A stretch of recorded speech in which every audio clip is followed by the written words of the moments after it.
नमस्कार दर्शक बंधु, आज आसतु नजर पकाइबा भारतीय टेस्ट क्रिकेटर अन्यतम सफल अधिनायक सौरभ गांगुली क्यारियर उपरे।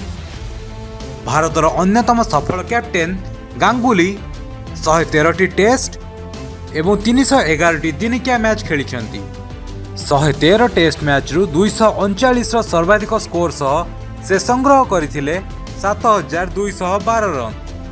तांकर एवरेज 42.17 रही बेले से मारी 16टी शतक एवं 35टी अर्धशतक।